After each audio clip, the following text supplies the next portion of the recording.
Well, this morning we're going to continue this series that we have been doing on identity. This is kind of a two-part series to wrap up that series. Part one being this week, which doesn't really end in a very good place, where we see Jacob in inconsolable grief and Joseph being carted off by some traders and to become a slave. So it doesn't end in a very good place, and this is kind of a sermon that it's a little hard to get it out of the depths of that cistern. But if you will go along on that journey with me, I think there's some things that we can learn about identity that are awfully important. When I talked about the idea of how a person becomes sort of self-actualized, how they learn to who they are and how they use their gifts, I did that, the balloons. Do you remember that? Those of you that may have been around for that balloon sermon, then I had a black and a white one that represented connection and security as the foundational things that we need to have to really know who we are and to be free to use our gifts, and that out of that connection and security we are recognized. And out of that recognition we get some sense of belief about, well, maybe there are some things we could do and we're willing to act on them. And another one of those balloons represented action. And the one that I want to carry with us today is that very last balloon that was at the top was about meaning. That we find meaning in the sense of we get a sense of who we are, what our gifts are, and being able to use those like in a community of faith like this. And they can be affirmed and appreciated, and we can feel meaning and purpose in our life in sharing that with other people. Now, I popped 3 of those balloons in that sermon, but I left the connection and security. That isn't the case with Joseph's story. The connection balloon and the security balloon, those also got popped. And the question that I really have is, since we cannot separate identity and meaning, and I'll get into more of that, how do we have a sense of meaning when everything is stripped away from us? When all those balloons get popped? So to start out with, I want to talk a little bit just about your own identity in a little different way. How do you know who you are? Who would you say who you are?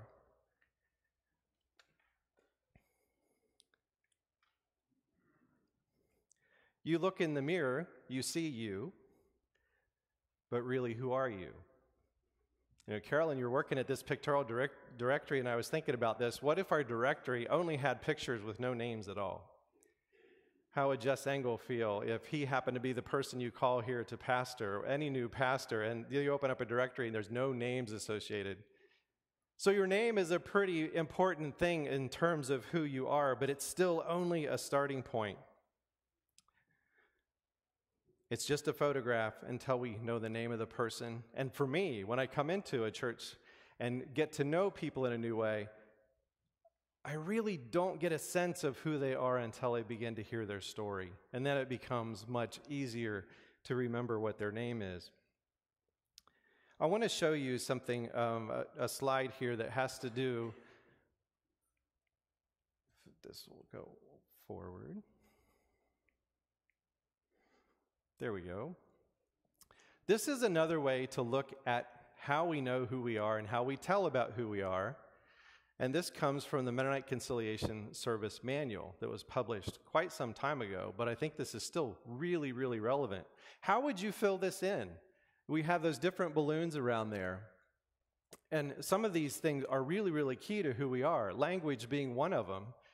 And language relates, if you remember back to the other sermons, so much to who we feel connected with because we can communicate with them. So who we are, that part of our identity has a lot to do with who the people are that we want to be with, that we feel comfortable with, that we feel secure with. And then we can fill out those other characteristics of our identity as we go around there, around that wheel. How old are you? Because your age says something about your identity. Are you male, female? What's your gender? Where do you live? Because if you live in the city or if you live in the country or the suburb, that can tell me a little bit more about you. How many of you have a cat? That says something about you. How many of you have a dog? That says something better about you. So do you start to see how identity and meaning cannot be separated? That just because if I know a little more about your identity, I start to put some meaning to who you are and assumptions about who you are. Who are your parents? Or how much money do you make? What kind of car do you have or house? Where did you go to school? Where are you from if you moved into this area? Who did you vote for in the last election? Or maybe you didn't vote. Are you a follower of Jesus? You know, we can go on and on around that circle. But have you ever had this thought? How could that person say that about me? They don't even know who I am. It takes some real intentional effort to get to know who people really are, who they really are and who they believe that they are. We want to be known for who we think we are ourselves, not what other people say that we are. And it's really hard to have our identities kind of eroded, because that's what happens when we feel like somebody is saying something about us that isn't representing us well. It's starting to erode our sense of self and how we see each other, how we see ourselves. Now, if you notice, all of these circles around the larger circle of self are the same size, but that is not always true. There are times when certain parts of our identity balloon, and they stand out much more than other parts of our identity. And a lot of that has to do with meaning. For example, if somebody walked through one of these side doors and they were dressed in the full gear of a firefighter, what would you think? There's identity questions that begin to get answered immediately, that this is a sacred space, our preacher's preaching, you don't come in and invade this space unless there's a higher priority and he's dressed or she's dressed as a firefighter. Robert, shut up. I want to listen to what that person has to say. I mean, that's where our attention would go. My attention would go that way. Do we need to know something? Do we need to get out of here? But if somebody came in dressed as business casual right now, then you may just wonder why they're so late. You really wouldn't have a lot more to think about it than that, other than maybe, well, I've never seen them before. Oh, yeah, I know who that is. They're always late.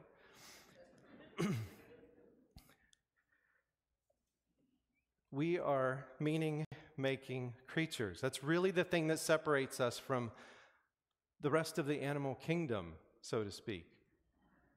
We need to know what things mean. And we associate our identities with that meaning, and we want them to line up. I want to look now a little bit at Joseph. Let's look at his identity.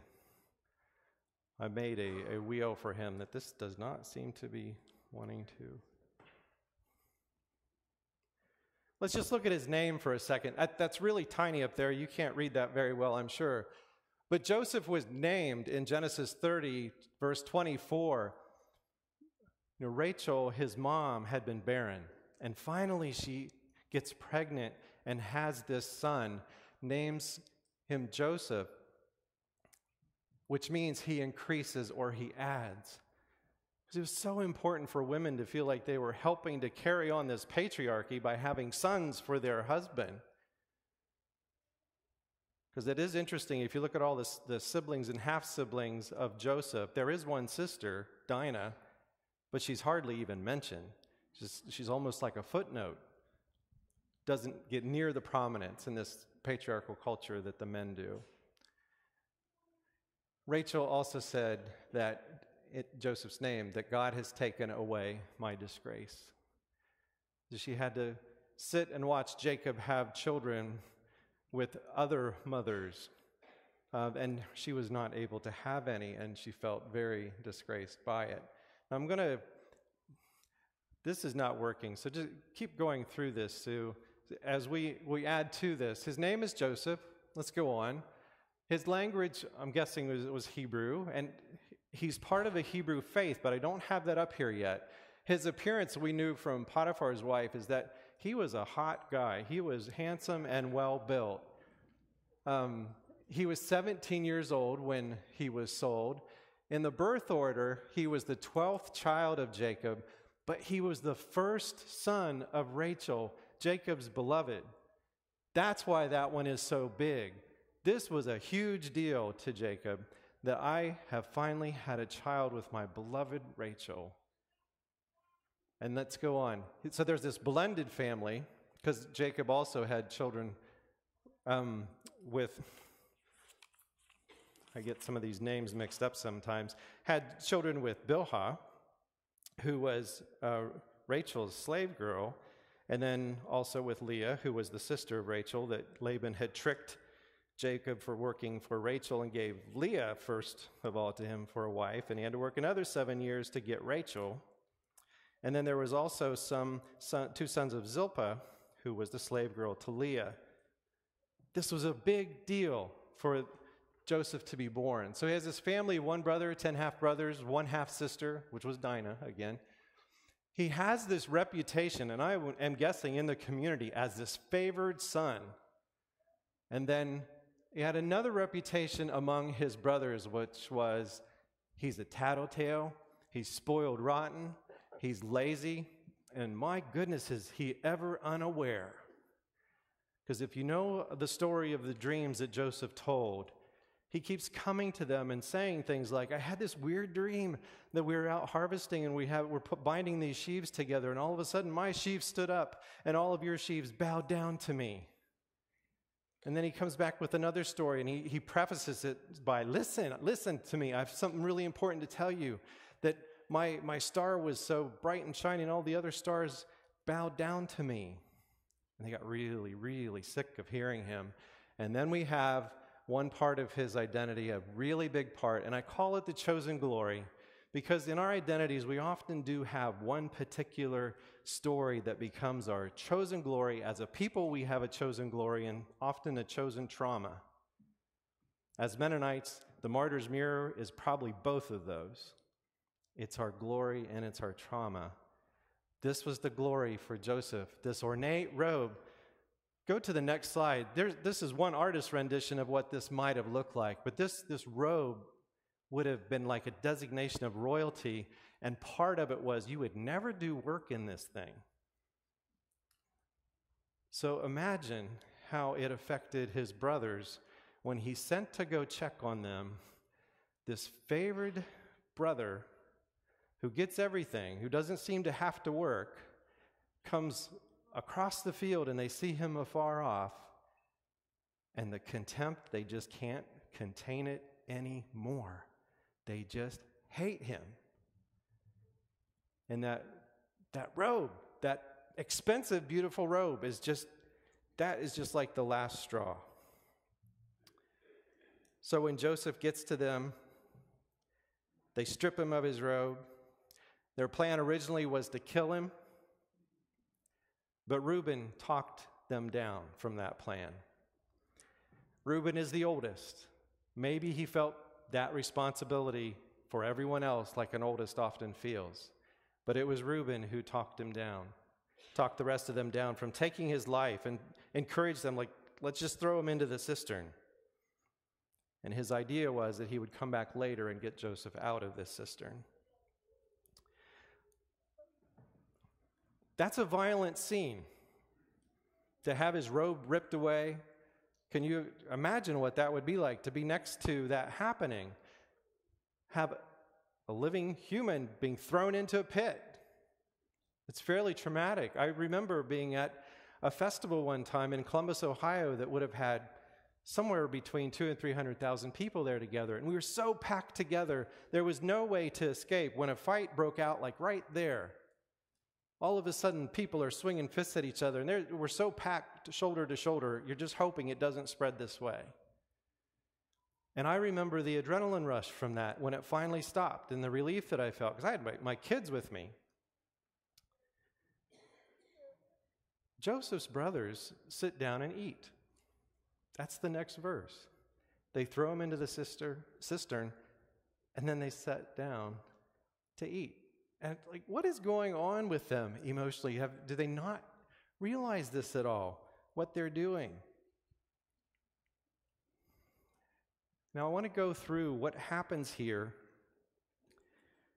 Let me back up a second. Two things I want to point out about where we are at this point after they have thrown him into the cistern. While they're eating, there is this caravan that goes by, these traders, merchants, and Judah gets the idea to, you know what, why shouldn't we at least profit a bit from selling our brother? So they sell him as a slave. Now, you know the song, Hail, Hail, Lion of Judah, that is about Christ, the Messiah, coming down through the line of Judah. But put this together. Hail, hail, Lion of Judah, the one who was willing to sell his little brother to a bunch of traders into slavery. That Christ came down through a long line of dysfunction. I find some comfort in that. I want to be aghast at it, but I also want to say all families have dysfunction. I'm glad the Bible was honest enough to include these stories. But this is Judah, the one willing to sell his little brother. And the other thing that I don't know that it says this specifically, but I will see next week in the second part of this, I think Joseph hears those words from Judah. Hey, you know what? Let's sell our brother. And I don't think Joseph ever forgot it. And I'll explain a little bit more of that as we get into the rest of the story next week.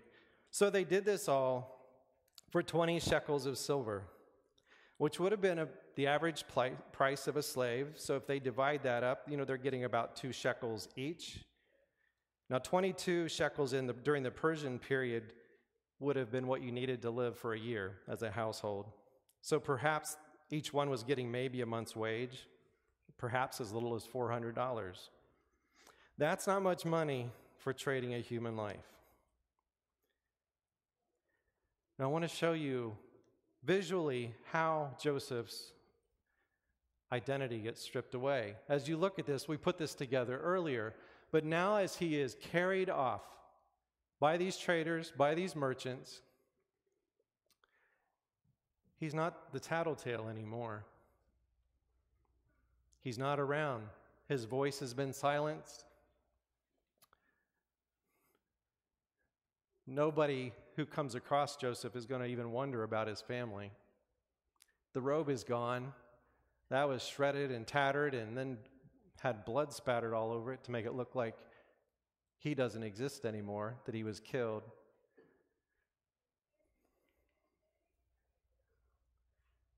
Yes, he's from a blended family, but again, nobody cares.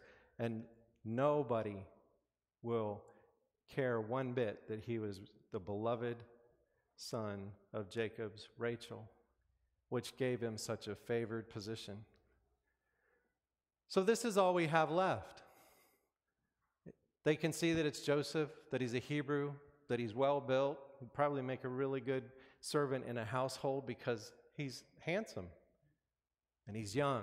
He has some years to serve.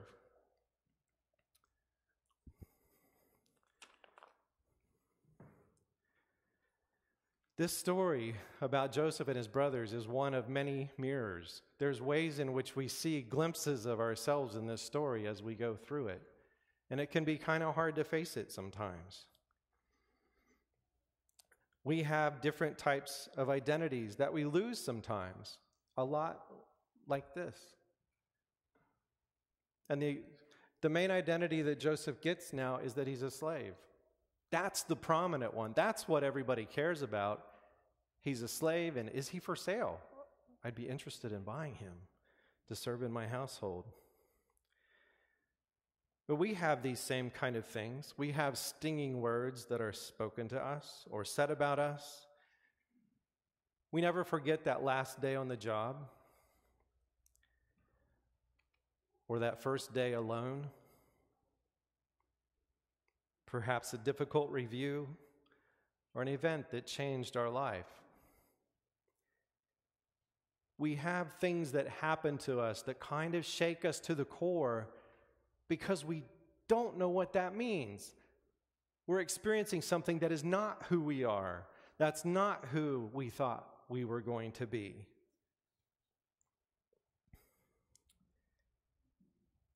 There's one part of Joseph's identity that we didn't have included that I want to show that encompasses everything, is that Joseph remained steadfast in his faithfulness to God.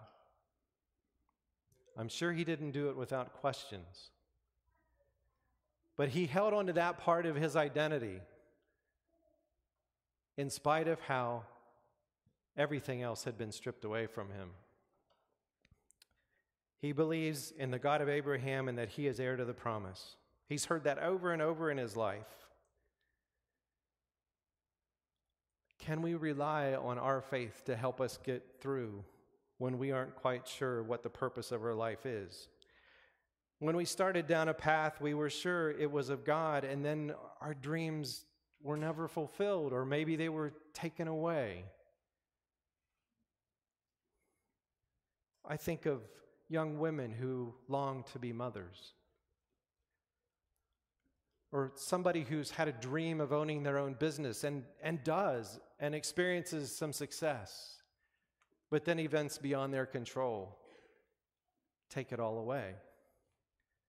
Pastors who sometimes feel such a strong call to a congregation and then find themselves caught in a conflict they never saw coming, maybe even at the center of it, and their vision of and hope for the church is never fulfilled, and maybe not for their family either. And we face illnesses and surgeries and recoveries, and perhaps these changes of identity can be as simple as Leo Tolstoy, who said, "The great surprise to every man is growing old." It's like all of a sudden we get there and didn't think it was coming. And it can feel as though we have one identity that is stripped away and we get branded with another one. And that can be especially true for people who experience violence or assault or sexual abuse, that there is no way out. Do we have the one with the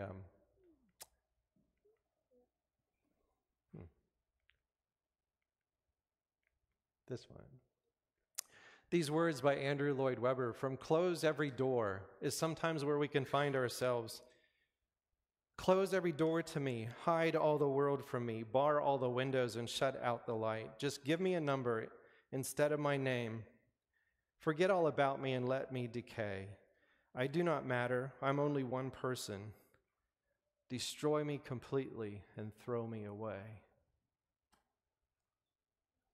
That's a low place for Joseph. And I would like to think he's the only person that ever happened to, but I know that's not true. Any of us could find ourselves reading these words and feeling like, yeah, that fits me right now. Because we can't make any sense out of it. I asked the question, can our faith help us in these moments? What about Romans 8:28? We know that in all things God works for the good of those who love him, who have been called according to his purpose. That helps, and then yet there's part of me that says, oh, come on, it's so much harder than that. That can just feel like a platitude that somebody, just a memory verse that they pull out to try to salve the wound.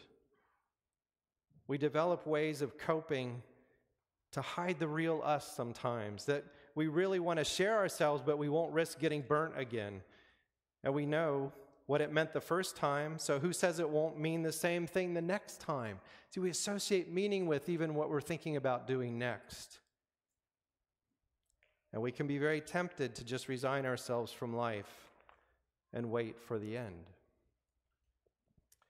We might not be in prison, but we can be trapped in our own prison, our own orange jumpsuit in our minds, keeping the part of ourselves locked away that we don't want to have hurt again. You know, this series of sermons is about identity, and one that Michelle preached earlier, where the title of it was The One Thing, to remember that you don't have to score. What do we do, though, when our identity has been stripped away by the tough experiences of life that just wear us down, make us doubt, and make us lose hope? Here's what I believe we can learn from Joseph's story. You are God's beloved. You do not have to score. You do need to show up. I struggle with saying that. I struggle with how to say it, because I know that idea of showing up, to just do the next thing that's in front of us, can be sometimes one of the hardest things that we've ever faced before.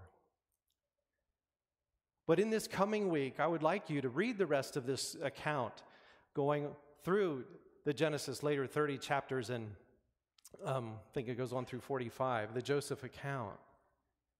And look at how many times Joseph is pushed down and he just keeps showing up. And he is transformed by it. It changes him. There's another quote. This is one of the preface that I think could work good for Romans 8:28. To have this sort of argument with ourselves. Every abandonment is an invitation to wrestle with God. Joseph did that, I think, at every step of the way in his life. Let's go to the next one. Conversion always occurs en route to places we don't wish to go, and we can get there only if we have abandoned hope of returning to the place where we would rather be. That's a hard thing to do. Because when we are having experiences that don't line up with our identity and what we think our identity means, it's so hard to not just want to go back to the way things were before. You know, churches have an identity too. Heston Mennonite has an identity, kind of like a person. If we would have that wheel up there and it was Heston Mennonite Church, you could each put characteristics around that wheel.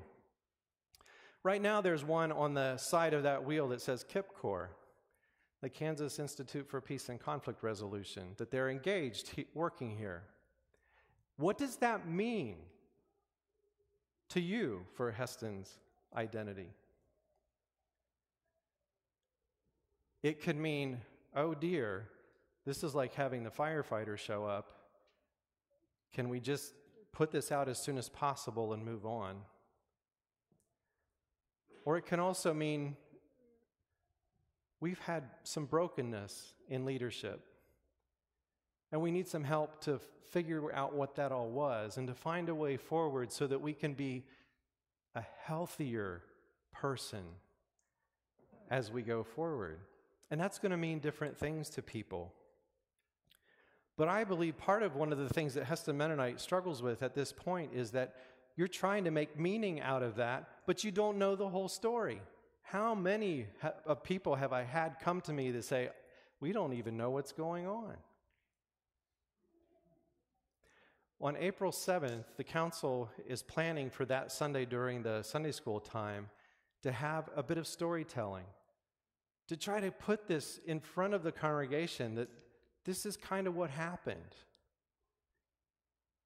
Because it's only until we really can make sense out of our past that we can really put our feet on the ground and take the next step into the future.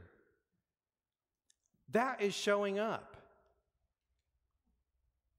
And you're doing that. We were originally going to try to have that day be on March 3rd, but Jess Engel will be here at the candidating weekend.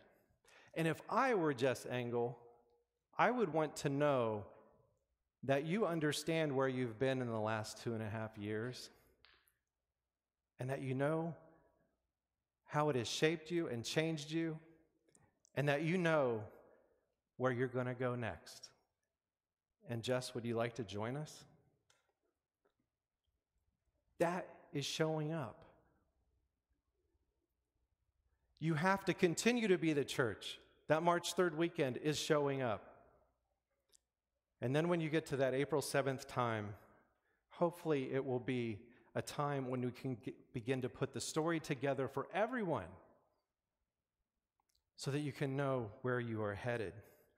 Now, I want to come back and just talk about us as individuals, though, too. There's been a lot of times that I have had to try to sort out what my story means. And I have felt that one of the best things to do is do what is right in front of you. Even if it is as simple as make a meal for yourself or for your friends or for your family, light a candle, sit down, and thank God for the moment. You deserve a nice meal with friends and family. Clean your bathroom. You deserve to have a clean bathroom. Clean your sinks. Do what is right in front of you with the idea that I am God's beloved, and I do deserve some of these things. I need to cherish myself. I need to cherish my family. That's showing up. Now let's back it off from that just a little bit more. This is a difficult thing to preach about because I know that there are stories everywhere of people who are so wounded. There isn't even a way to think how I would show up. Like, Robert, I don't want to show up. I need time away, and that's okay. We do need time away sometimes. That can be taking care of ourselves. But can we continue to invite the question, what is God doing in my life? What is God's invitation to me? And the words of Teresa of Avila, paraphrased a little bit for me, are so helpful. I don't want to show up. I don't even want to show up. But I want to show up.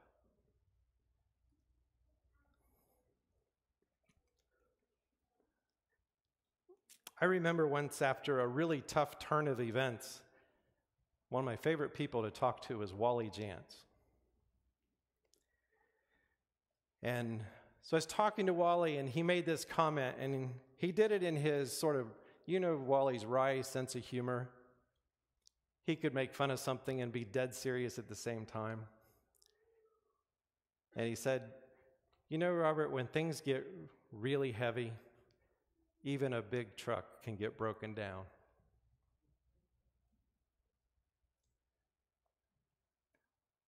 We need to hear that for each other. Sometimes we need somebody else to be with us to help us show up. In The Lord of the Rings, one of my favorite parts in that movie is where Frodo, he can't go anymore. He can't carry the ring anymore, even though he knows he has to. And Sam tells him, Frodo, I can't carry it for you, but I can carry you.